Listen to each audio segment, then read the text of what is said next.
చందుర్తి మండల కేంద్రంలో పిచ్చి కుక్కల బెడద తీవ్రమైంది. సోమవారం గ్రామంలో 10 మందిపై కుక్కల దాడి చేసి గాయాలు చేశాయి. దీంతో పలువురు గాయాల పాలయ్యారు.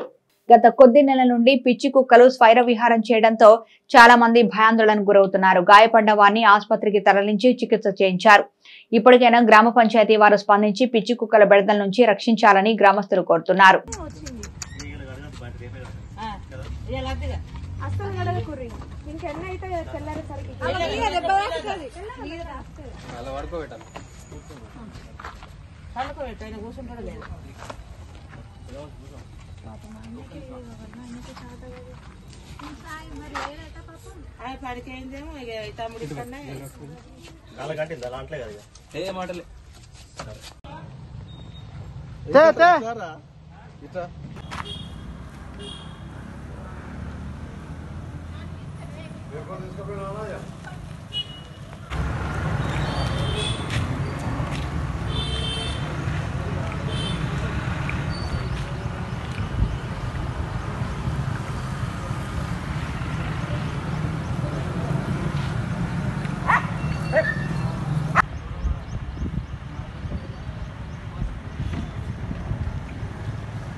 చందుర్తి మండల కేంద్రంలో మరి ఏ వాడకట్టుకు వెళ్ళినా ఈ కుక్కల బెడద విపరీతంగా ఉంది.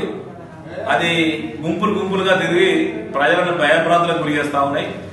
అవి దాడి చేసిన తర్వాత మనం బాధపడే బదులు వాటిని మరి నివారించడానికి మరి గ్రామ పంచాయతీ పాలకవర్గం సరి అయిన నిర్ణయం తీసుకొని వాటిని ఏ రకంగానైనా మరి గ్రామంలో లేకుండా చేయడానికి తగిన చర్యలు చేపట్టాలని తెలియజేస్తూ, దానిలో పిచ్చి కుక్కలు ఉన్నాయి, మంచివి ఉన్నాయి. మరి చిన్నపిల్లలు భయపడుతున్నారు. వృద్ధులు కట్టెలు పట్టుకుని నడిచే వాళ్ళ మీద కూడా దాడి చేస్తే వాళ్ళు కనీసం తప్పించుకోవడానికి పరిగెత్తలేని పరిస్థితి కూడా ఉన్నది. మరి గతంలో కోతులు ఉన్నప్పుడు వాటిని నివారించడానికి కూడా చర్యలు తీసుకున్నారు. అదేవిధంగా కుక్కలకు సంబంధించినటువంటి ఈ నివారణ వాటిని ఏ రకంగా అయితే మనం గ్రామం నుంచి తరిమివేయాలన్నటువంటి విషయాన్ని ఒకసారి పాలకవర్గం ఆలోచన చేసి మరి ప్రజలకు మేలు చేయాలనే సందర్భంగా మరి ఒకసారి విజ్ఞప్తి చేస్తాం.